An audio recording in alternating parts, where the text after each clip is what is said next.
This is a sample 5-paragraph literary argumentative essay on A Secret Lost in the Water, a story by Roe Carrier, and you can find the story in the description below.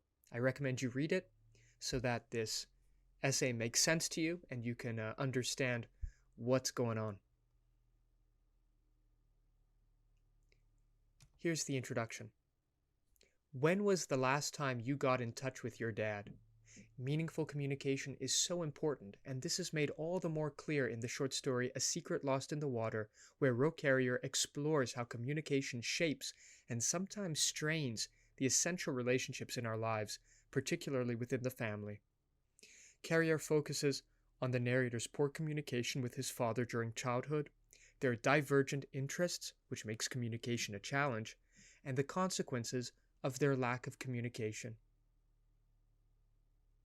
Let's break down this introduction. We begin with a hook, a question in the first sentence to get the reader's attention, and then a little meditation on the importance of communication. That leads us into the thesis statement. And this is what the whole essay is going to be focused on, how communication shapes and sometimes strains the essential relationships in our lives. The 3 points that will be explored in relation to that thesis statement are found in the organizing statement. The first point is how Carrier focuses on the narrator's poor communication with his father during childhood, the divergent interest between the father and the narrator, which make communication a challenge, and the consequences.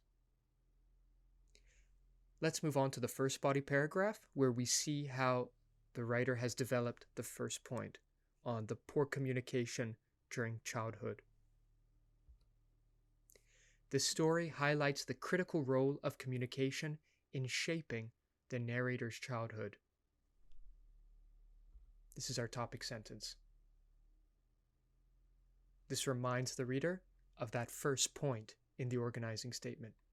Lets them know this is what we're focusing on now. And then the body paragraph gets into some specific information from the text. The father's commanding tone, exemplified in lines such as, "You have to learn to choose," and "close your eyes," sets a precedent for their interactions. This authoritative communication style, coupled with the father's frequent absences, we learn he spends long weeks far away from the house, creates a noticeable rift between the father and son. The father's assumption that his son is disinterested in his adventures further exacerbates this divide, leading to a habitual lack of meaningful conversation. This is all specific information from the text. Why do I say that? Because I want to contrast it with these general musings on the text. When two people stop talking, the bridge of understanding that connects them begins to weaken, leading to a chasm filled with misunderstandings and assumptions. I like when there's a balance between specific information from the text and general musings. It doesn't have to be like this, lots of specific information and then a chunk of musing, as I call it. It could constantly go back and forth between the two, but I really do think there should be some kind of a back and forth, some kind of a contrast between general thoughts and specific examples. It varies an essay in a really nice way. Think of it like a wave. Finally, we have a concluding sentence that mirrors the topic sentence. This segment of the narrative underscores how the foundation of the father-son relationship, weakened by inadequate communication, leads to a sense of detachment and misunderstanding. Topic sentence, specific information, general information, and then our concluding sentence. That's the first body paragraph.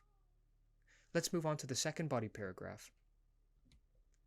The divergence in interest between the father and son is a significant barrier to effective communication. There's our topic sentence. You'll remember that the supporting point, the point found in the organizing statement, is the differing interests. And of course, the main idea we're exploring, also mentioned here, is communication.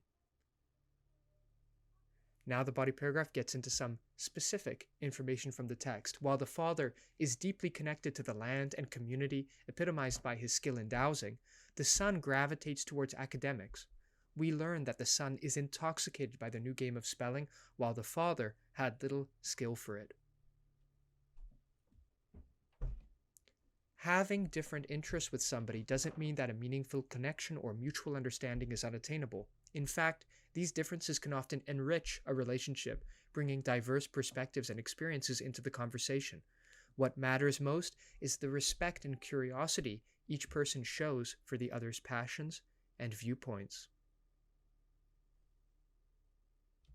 Back to specific information from the text. The conversation about dowsing represents the father's attempt to strengthen his relationship with his son through teaching a skill, but it is one of few meaningful exchanges in their relationship. Overall, their disparity in interests, rather than bringing diversity to their relationship, instead serves to widen the communication gap. And look at the flow in this body paragraph. Of course, we have our topic and concluding sentences, and then that specific information, more general, back to specific, like a wave. You'll also notice through each of my body paragraphs, I've included quotations to support the points that I'm making. Now let's move on to that third body paragraph, our last point. And I'm not going to highlight any part of this. I just want to read it through so you get a sense of the idea and some of the things we've mentioned regarding the first and second body paragraphs. The latter part of the story illustrates the consequences of the communication breakdown between father and son.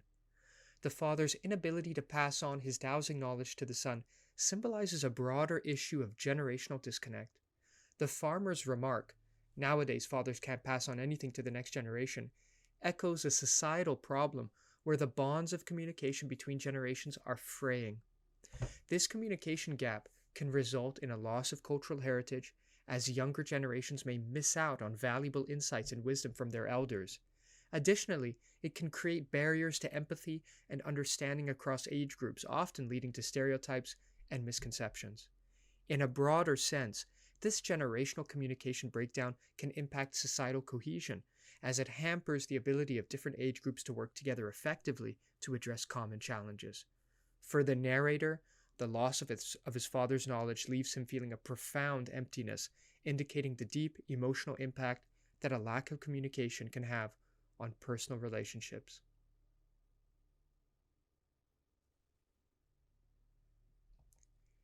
Here's our conclusion, and it begins by repeating the thesis statement, but not in exactly the same words as those that we saw in the introduction, in different words.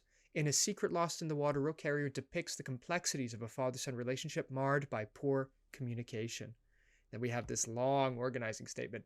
The story serves as a poignant reminder of the importance of open, empathetic, and frequent communication in maintaining healthy family bonds, even if family members have diverging interests. Carrier's narrative suggests that when communication falters, not only is there a loss of knowledge and tradition, but also a deeper loss of connection and understanding within the most fundamental of human relationships. I hope it was useful to read this sample 5-paragraph literary argumentative essay with me. And until next time.